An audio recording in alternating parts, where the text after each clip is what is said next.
Est-ce que on peut parler, c'est un peu mon dada, de la formation des équipes? On l'a un petit peu effleuré tout à l'heure avec le salaire, mais quelle est la place accordée vraiment à la formation? Qu'est-ce que vous donnez, vous, en tant que réseau, comme temps à vos équipes pour se former aux destinations? Je parle pour ma paroisse, ou pour partir en éductour, ou pour se former aux nouvelles technologies. Est-ce qu'il y a une politique mise en place chez vous? Alors nous, en un an et demi, c'est sûr que c'est un axe sur lequel on a beaucoup appuyé chez Carrefour Voyage, que ce soit effectivement l'ouverture aux éductours, l'accessibilité, rapprochement de tour opérateur pour avoir un petit peu plus de connaissances produits, destination pour nos conseillers. Donc pour nous, c'est absolument indispensable. On a formé plus de 500 conseillers voyage au nouvel outil CRM qu'on a déployé cette année, qui justement va leur permettre une meilleure visibilité, un meilleur accompagnement de leurs clients. On a intégré énormément de nouveaux outils, et c'est vrai que ça a été, alors je dirais que 2017 a été l'année de formation destination produit. Et sur ce premier trimestre 2018, on a essentiellement axé la formation de l'intégralité de nos conseillers à tous les nouveaux outils technologiques qu'on a déployés chez Carrefour Voyage. Donc, que ce soit le CRM, que ce soit également un nouvel outil de téléphonie qu'on a mis en place et qu'on a agrégé à notre CRM, qui va permettre justement à notre conseiller d'avoir un accueil personnalisé optimum vis-à-vis de nos clients, et une connaissance bien entendu de tout son parcours client, de toutes ses requêtes, de toutes ses demandes, de tous ses devis, quel que soit le canal par lequel notre client est passé. Donc, si le client fait un devis sur Carrefour Voyage et qu'il passe en agence de voyage, le client aura accès à l'intégralité du parcours, des requêtes, des achats passés de nos clients. Donc là, j'avoue que... Il y a un gros chantier chez vous. Alors, un gros chantier technologique qui a commencé en 2017 et qui maintenant, ça y est enfin déployé et va permettre à nos conseillers d'être encore plus performants et de pouvoir proposer une offre beaucoup plus personnalisée à nos clients. Comment ça se passe chez vous, Jérôme? Ça se passe bien. Ouais, j'imagine. Il n'y a pas de raison. En fait, nous, ces derniers 2 ans, 1 an et demi, on a fait beaucoup de formations on a fait 2 types de formations. On a fait beaucoup de formations sur les outils. Déjà, on a fait une grosse migration, parce qu'on a migré, on a changé de mid-office, on est passé sur Gestour. Et on a tué un ancien système que les agences avaient depuis 28 ans. Donc, en termes de... Vous êtes passé sur Gestour ? Ouais. Donc on a fait une migration en Big Bang. Donc on a éteint l'ancien système le 30 novembre, le 1er décembre, les gens étaient sur le nouveau système. Et donc ça veut dire qu'en termes de préparation et de pilotage, il a fallu former 600 personnes et ça s'est passé très bien. Donc on a fait beaucoup de formations là. Donc là on est sur une préparation de modules de formation sur des outils complémentaires de Gestour, donc Gestour Marketing, qui est un module CRM, donc des briques, on va dire, des briques additionnelles. En parallèle, on a déployé quand même pas mal d'outils, un système multi-TO qui est basé sur Orchestra. Donc différents outils sur lesquels on a accompagné les gens, donc on les a formés là-dessus. En parallèle, on a conduit pendant 1 an et demi une formation un peu plus sur la partie management. En fait, la formation s'appelle « Je pilote ma transformation ». Et en fait, comme on est un réseau qui était en repositionnement, restructuration, repositionnement, on a décidé en fait d'aider les gens dans la conduite du changement à mieux appréhender la nécessité de changer et de s'adapter. Donc en fait, on a fait une formation sur les personnes, sur « Je pilote ma transformation », de façon à former... Oui. Sur le management, sur la gestion du client, accepter la remise en cause, c'est une question d'inculquer aux gens. Voilà, c'est du mindset, de façon parce qu'on forcément on fait des gros changements. On a fait avec Nicolas beaucoup de changements au niveau du réseau en peu de temps.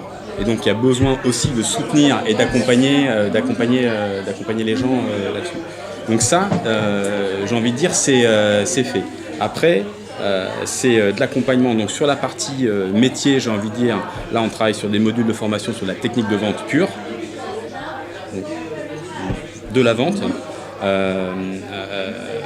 Donc quand on met ça en place, ces formations, on les met pour nos collaborateurs, mais on met également à disposition ce genre de formation pour nos partenaires franchisés, parce que le réseau quand même, est constitué plus d'une moitié en fait d'agences franchisées, donc il ne faut pas les oublier, donc 445. Et on a 270 agences franchises, voilà, avec 2 enseignes. Donc ça c'est sur la partie formation compétences, on va dire. Sur la partie formation destination, alors effectivement on favorise les éductours, mais les éductours il y en a de moins en moins. Mise à disposition, moi je pense que j'en vois quand même, il faut dire ce qui est, les tours opérateurs mettent globalement moins d'éductours à... Donc formation destination, donc c'est pas... Elle est quand même assez, et c'est vrai. Aujourd'hui, à l'époque, je pense qu'elle était quand même très très centrée sur la vente, sur également la connaissance des destinations, des produits et des offres et des évolutions et des nouveautés des tours opérateurs. Bon, alors non seulement il faut continuer quand même, hein, bien entendu, ces axes-là, parce que non seulement c'est le cœur de métier, mais c'est également un réseau et des métiers dans lesquels il y a quand même un certain turnover, donc tu es obligé d'avoir, je dirais, un fil conducteur quasiment 365 jours sur 365 sur ce cœur de business. Et on est aussi dans un monde, en tout cas, qui évolue à une vitesse grand V, et dans lequel il faut accompagner tous nos collaborateurs à ces changements de méthode, à ces changements et à ces intégrations de nouveaux technologies, à également, effectivement, bien entendu, l'exigence de nos clients qui veulent tout, partout, par n'importe quel canal, mais qui va, et aujourd'hui de plus en plus, revient en agence de voyage pour pouvoir finaliser le programme qu'il est allé chercher sur le web, qu'il a construit lui-même pour partie, en tout cas, ou avec, sur sa tablette, sur son mobile. Le mobile, on parle beaucoup du web. Je dis souvent qu'il y a beaucoup d'acteurs qui se disent il faut qu'on devienne omnicanal, il faut qu'on développe le web. Bon, à défaut d'avoir loupé le web, aujourd'hui, je pense il vaut mieux passer directement par la case mobile. Mais c'est indispensable. Sur les formations destination, en fait, effectivement, l'idéal, on va dire, c'est la formation à destination, donc forcément l'éductour, mais il y en a moins. Maintenant, on fait également des formations en s'appuyant sur des opérations avec des offices de tourisme qui peuvent se faire en France. On fait des formations destination à l'aide de Webex, qui sont faits en interne, clairement, en s'appuyant sur un lancement de destination, par exemple chez Jet Tour ou chez d'autres partenaires. Donc on favorise ça. Et puis une chose aussi qui, à mon sens, doit être importante, c'est le devoir d'auto-formation. C'est-à-dire que les gens aussi doivent s'auto-former et être curieux. Et pas attendre qu'on leur délivre ils peuvent aller, comme le fait le client aussi, aller s'auto-former en se documentant et je pense que les gens le font. En tout cas, on l'encourage beaucoup. Alors nous, c'est beaucoup plus difficile en fait. Il y a plusieurs niveaux. En fait, quand tu as une agence qui est structurée, une grosse agence qui a les moyens pour faire former les gens, c'est clair que ça se fait naturellement. Je vais prendre l'exemple de mon agence. Nous, on fait des formations régulières. On voyage d'études dès que c'est possible. Et on fait des formations dès que les saisons attaquent. Nous, on a des réunions qui sont organisées avec les fournisseurs, avec nos partenaires privilégiés. Et on a toutes les équipes qui sont en formation autour d'un déjeuner. Et ça se fait naturellement. Mais bon, quand tu as une équipe de 10 personnes, ce n'est pas comme quand tu as une agence avec 2 personnes. Je crois qu'on est en train de parler de 2 mondes. deux mondes totalement différents. Et nous, on a des agences qui sont avec des mondes totalement différents. Quand tu as deux personnes dans une agence toute seule, aujourd'hui, je crois que ce n'est pas un manque de volonté de se former, c'est un manque de temps. Parce que l'objectif de l'agent de voyage, c'est de faire... Et de ressources. C'est bien sûr, parce que le temps, parce qu'ils sont là pour faire de la vente, pour produire du chiffre. Et c'est pas qu'ils veulent pas se former.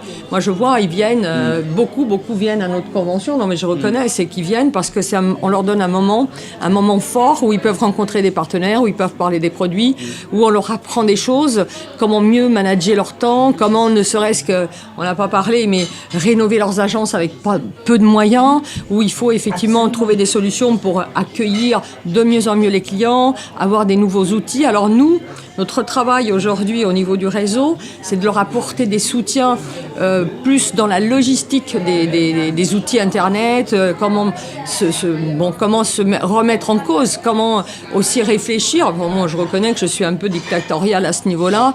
Je leur dis qu'ils doivent se remettre en cause, qu'ils ne peuvent pas être avec la gomme et le crayon, ils doivent évoluer. Donc on a fait des formations au mois de novembre qui ont très très bien fonctionné. Hein. Les gens sont venus des Antilles pour apprendre à utiliser Facebook, Google My Business, Orchestra.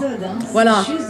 Exactement, et c'est ça. Et moi, j'ai vu des gens qui n'avaient jamais fait de page Facebook faire des pages Facebook, qui ont dit « mais tu as raison, il faut qu'on sache se remettre en question et progresser ». Je pense qu'on est dans des mondes, tous les trois. Vous deux, vous avez des mondes presque quasi similaires parce que vous êtes structurés avec des têtes de chat. Oui, une organisation. Nous, aujourd'hui, notre organisation est toute petite et on apporte plutôt le soutien logistique de nouveaux outils. Là, tout ce qui est nouvelles connaissances, on est très fort. C'est vrai que sur tout ce qui est aspect juridique, relation avec le client, on va dire plutôt l'aspect soutien logistique, litige, entre guillemets, comment arrêter un litige, comment mieux modérer avec le fournisseur. Donc on est dans un monde complètement différent. Voilà, on est dans un monde de conseil et c'est vrai que je trouve qu'on a fait une grosse progression par rapport à ce qu'on vivait à nos débuts à aujourd'hui. C'est énorme. On le voit sur les chiffres, sur notre progression, où presque on va dire qu'on est un réseau, presque un véritable réseau dans l'organisation sur le soutien de nos TO, les compagnies aériennes, tout ce qu'on fait, on progresse à une allure grand V. Alors qu'on pourrait dire qu'un indépendant, c'est sa propre manière. Voilà, il a sa manière de faire, de choix, mais non. Eh bien, moi, je le vois. Ils ont compris que ça doit vendre, et ça doit vendre solidaire et pour apporter. Voilà. Alors on va dire qu'on est plus dans l'aspect commercial, on est un vrai réseau. Après sur l'aspect structurel, on est des vrais indépendants. Bon, avec l'idée que pour les grosses agences, ça évolue. Hein. On le voit. Les nouvelles agences sont des agences magnifiques. Très belles agences. Ils réfléchissent. Nous, on a fait tout un atelier sur comment réaménager les agences avec peu de moyens. Et puis les nouvelles, que faire dans vos agences. Alors, on est plus dans l'aspect structure humaine plutôt que le digital. On pense, nous, dans notre métier, comme nous on le voit, par rapport à nos idées, on a besoin de la relation humaine. Nous, on est plus sur le face-à-face. Moi, ma nouvelle agence, c'est un bar à vin, c'est un coffee shop, c'est un jardin intérieur. Et voilà, et donc je vais effectivement à Béziers. Et donc voilà, il y a 170 mètres carrés. Voilà, et donc elle va être opérationnelle. Je peux vous dire que c'est ça. Et avec après une salle où on va avoir un golf indoor à l'intérieur, où on va faire nos réunions clients et on va leur apporter un soutien. Et je vais faire en fait plus des échanges avec d'autres commerces où je leur mettrai à disposition cette salle pour faire un défilé de mode ou voilà. C'est plus une mini marketplace physique, quoi. C'est ça. C'est plutôt pas mal. C'est ça. Je fais du mini market physique et c'est vrai que l'idée c'est de faire que on a le bar à vin dans l'agence, donc on va faire nos soirées bar à vin et après à l'étage on a tout un espace qui va être réservé aux soirées clients où on va mettre des petites choses en plus. Donc on est plus sur, on refait nos agences.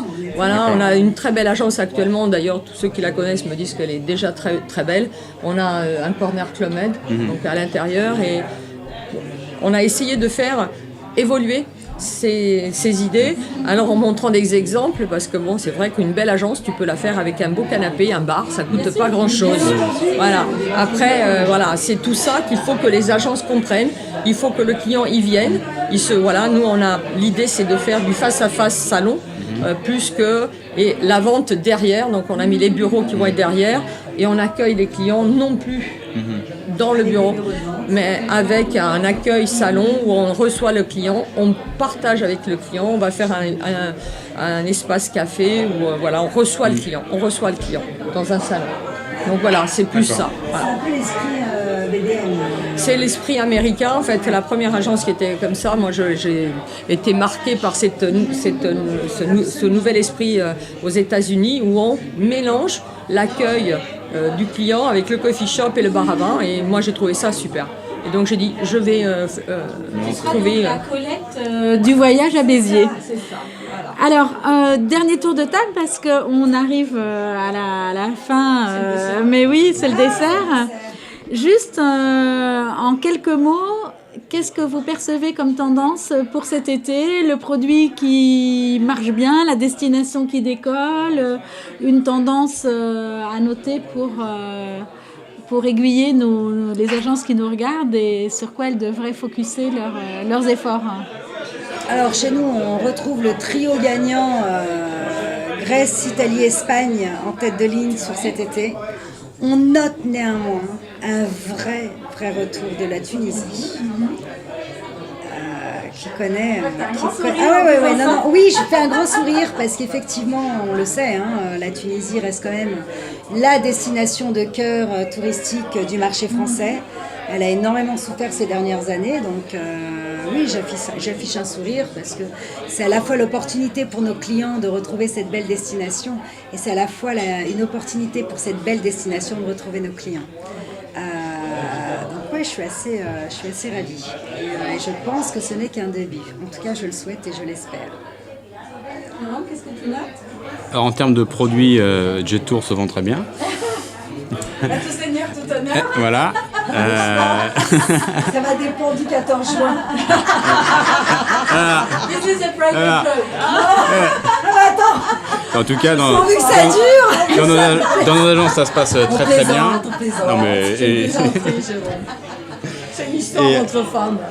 Et voilà. Et en termes de destination, c'est la même chose que Nadia. Pareil, même trio de tête, la Tunisie. Ouais, alors c'est un mouvement qu'on avait nous déjà perçu avant, qu'on a anticipé. On a fait notre convention des agences intégrées à Djerba. On va retourner avec nos franchisés prochainement aussi. En Tunisie. Donc pareil, voilà. D'ailleurs, on va évoquer avec eux un certain nombre de sujets réglementaires qu'on va évoquer ce soir. Je vois dans les sujets, il y a beaucoup de choses qu'on va voir avec eux. Donc pareil sur la Tunisie. Donc si nous on investit et on se positionne en emmenant les gens à destination, c'est quand même qu'on y croit et on a plus qu'une activité qui frémit. Aujourd'hui, on est sur des tendances 3. Et donc non, ça se passe très bien. Là, il y a c'est une destination qui, certaines semaines, est dans le top 5 en termes de vente. Donc ça se passe plutôt pas mal. Donc c'est un vrai retour qui se confirme. C'est pas et ça a commencé à bouger dans le courant de l'été dernier en fait, sans discontinuer. Et là donc ça marche très très bien. Après j'ai envie de dire tout marche bien. On a quand même l'Égypte et la Turquie qui continuent à être compliqués. L'Égypte commence à bouger, mais bon, c'est pas encore des grands. Voilà, c'est pas le moment. Donc à surveiller jusqu'à l'hiver. Voilà. Et jusqu'à l'hiver dernier, c'était quand même pas ça sur l'Égypte. Donc là, est-ce que ça va bouger? La Turquie, ça reste compliqué, et le reste. Tout se vend très bien. Les États-Unis fonctionnent très bien, en particulier les États-Unis à la carte. Et pas que de la côte ouest, mais ça se vend très très bien. Vous êtes revenu sur le à la carte du coup? Vous êtes revenu sur le à la carte? Alors ou ça c'est les agences? Ça c'est les agences en fait. Effectivement, Jet Tour fait du circuit sur les États-Unis. Et nous, au niveau du réseau, on vend les circuits, mais on vend aussi des offres à la carte. sur lequel le réseau a toujours été assez fort en termes de destination USA, ça se passe bien et on voit que ça marche vraiment bien. Donc ça fait aussi partie des grosses destinations cet été, les États-Unis. L'été dernier, il y avait eu un petit ralentissement, notamment sur la partie circuit USA, voilà, tu sais, et cette année, ça va quand même, ça va vraiment beaucoup mieux. Donc globalement, tout est ouvert. Chez toi, Adriana, sur le réseau et chez toi en particulier, tu as des indicateurs? Si je parle de chez moi, déjà nous on est à Béziers, donc on est en bord de mer, on ne vit absolument pas la même chose que mes amis à côté là. On ne vend absolument pas les mêmes produits puisque l'été nous ils partent pas, ils restent à Béziers. Par contre ils partent sur les longs courriers. C'est l'île Maurice qui arrive en tête avec la Thaïlande. Donc chez moi c'est vraiment du long courrier. Oui. Ah non mais l'été nous ils partent pas. Très peu, on a vraiment notre vente à nous, enfin je parle de l'agence, l'agence installée à Béziers, les gens c'est des saisonniers, donc ils ne partent pas du tout comme les Parisiens. On vit chez nous, on a les maisons au bord de mer, on reste chez nous, par contre on part à partir d'octobre sur du long courrier. D'accord. Énormément, voilà, on part sur beaucoup de destinations comme la Thaïlande, l'île Maurice. Sont des destinations qui marchent bien. Par contre, on a eu quand même un peu de vente sur la Tunisie pour cet été. Donc on était assez contents parce que chose qui ne nous arrivait plus depuis très longtemps. Alors bon, c'est vrai que le trio de tête, on va dire difficile, mais parce que nous, c'est tellement disparate. On va dire que l'Espagne, les Canaries marchent. Voilà, c'est les destinations qui marchent bien. Voilà, c'est une destination et je dirais que le Portugal marche bien. Je ne sais pas chez vous, mais c'est une destination qui se vend bien. Je pense qu'elle est rassurante. Il y a un problème de capacité. Voilà, le problème aujourd'hui c'est ça, c'est la capacité, mais c'est une destination qui rassure. Voilà, et on parle du sud de la France. Nos agences du sud vendent beaucoup le Portugal. Eh bien, les amis, je crois qu'on a fait le tour. Enfin, est-ce qu'on peut faire le tour de la distribution? Je ne pense pas. En tout cas, on se verra le mois prochain pour la table numéro 31. Bye bye.